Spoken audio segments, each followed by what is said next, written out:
The love of Christ compels us. Ato ang gibasa ganina. Once again, in verse 14 sa 2 Corinthians chapter 5, for the love of Christ compels us.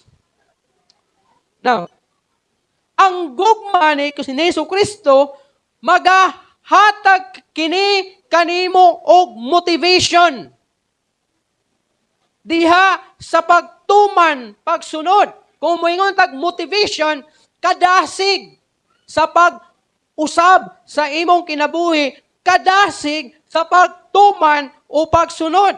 Unsa ang gugma ni Kristo?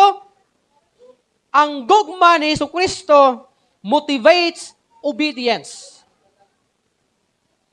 Magdasig kanimo sa pagtuman. Kumusta igsoon? Kung nasinati nimo ang gugma sa Ginoo, naghatag ba ni kanimo og motivation nga mag-usab sa kinabuhi? May usa ka istorya na ako. Ingon niya sa kuha, Pastor, kay about sa pulo sa Ginoo, ingon niya sa kuha.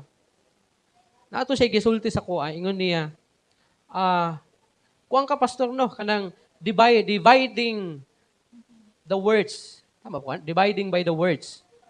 Kaya bang nagatuon sa pulong sa Ginoo, especially salvation, unsa ang grace, unsa ang binuhatan, unsa ang pagtuo.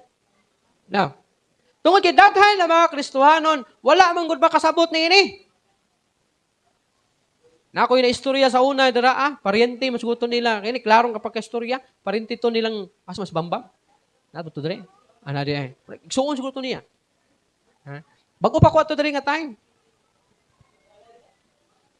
Sakay kog motor, wala pa man tong motor. Kaya bago balay ko, 2012. Wagi ko malimot ato. Si Pastor Basadre ba to? Si Pastor Basadre, wala na to siya dre. Kumbaga namatay na siya to. Bago lang siya namatay. Tapos di ako, napatoy basketballan na lang tungaan ng kalsada diha. Anya, sakay ko sa motor ka, ilaman sa kuha. Magulang tong bambam, kung ako masayop siguro. Mangod to. Dili to si Dodong. Magulang to nimo, ga-drive motor, masayro siguro. Dili butong long hair. Okay. Ambasin. Basta kay ana sa kuha. Pastor, ikaw din nagpuli itong pastor diyang tigulang? Naku, Asa naman dito karon? Ako namatay na. Ana siya sa kuha. Katong tawhan na to. Imperno to. Ano siya? Kung wala to kaseminar sa mua, imperno to. Pero ambot, kung basig kaseminar siguro to. Ako una. Mo ba? Ako wala naman to. Wala na pero gito bayan. Ano man? Because na-realize na ako nga kini di ayong ilahapod na pagtulunan. Mura ko baka ingon ba? Hyper kaayo ang ilahang grace. Why nakaingon kong hyper? Kay tungod kay bisag unsa pa imong buhaton sa kalibutan, bisag pagpupatay ka, luwas ka. Bisag pag unsa imong buhaton sa kalibutan, luwas ka na. Ako i-explain kamay. Ato sangiton sa nato diri kagamay o kadali. Ingon ang pulong sa Ginoo. Pinaagi sa grasya kamo na luwas tungod sa imong pagtuo. Dili pinaagi sa imong binuhatan kay aron walay usa kaninyo makasigarbo niini kay dili man ni inyong buhat. Tinuod man. Pinaagi sa grasya na luwas ta tungod sa atong pagtuo kang Hesukristo dili pinaagi sa buhat. Karon, ingon si James, paminawan ninyo. Ingon ni James, bakit ako sa imong pagtuo nga adunay buhat? Kay ang pagtuo nga walay buhat patay.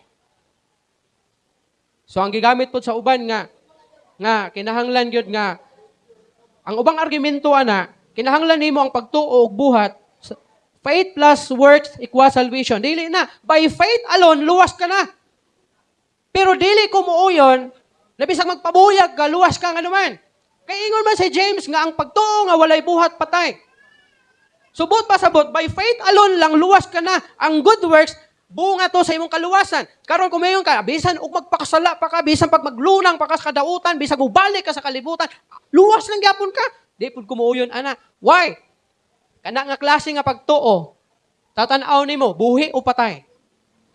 Patay na nga pagtuo. Meaning, sukad pa lang sa sinugdanan kung nag-alagad ka sa Ginoo, ug miingon ka by faith alone, Ang pagtuo luwas nako, tungod sa akong pagtuo sa Ginoo luwas nako, pero ang pangutana, kumusta imong buhat?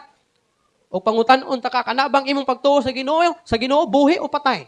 Kay kung buhi na, makita imong bunga. Pero kung patay na, patay imong bunga.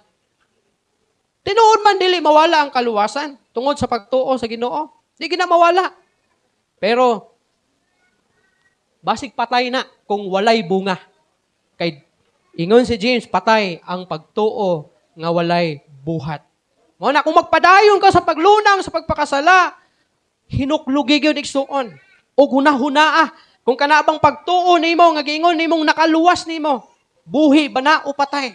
Kay kung kana walay bunga nga maayo, patay na nga klase nga pagtuo.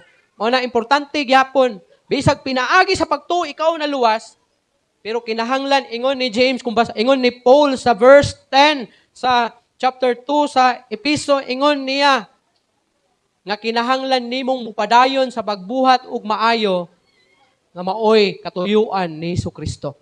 Magpadayon ka sa pagbuhat ug matarong nga maoy katuyuan ni Jesucristo. Now kung walay matarong diha sa ato kinabuhi, kay nagtuolay kang luwas na ka, kumusta? Basin og patay gina siya nga pagtuo. No? Dili grasya o kaluwasan ang namatay kung dili pagtuo. So sukad sa sinugdanan pa lang daan, wala na jud ka maluwas sa laktod na pagkaistorya. Mo ingon tong tao sa kuan sa pastor, dividing the word kano, meaning naga-study sa pulong sa Ginoo ug nagasabot kung unsay mga kahulugan. Anak ko posible inana kay kung di natutunan ang pulong sa Ginoo, basin mailad ta ug masaag ta ug mutuo na lang ta nga tanan nga nagwali sa tua, labi na kung gamitag bersikulo is tinuod na, no? Kay tanan nga kulto nga simbahan gagamit og bersikulo sa Bible. Pero wala kundi ka swito, basig matwist ang pulong sa Ginoo o madisgrasya ka. Now, ingon pa diri ang gugma ni Kristo dapat mo dasig kanimo sa pagsunod.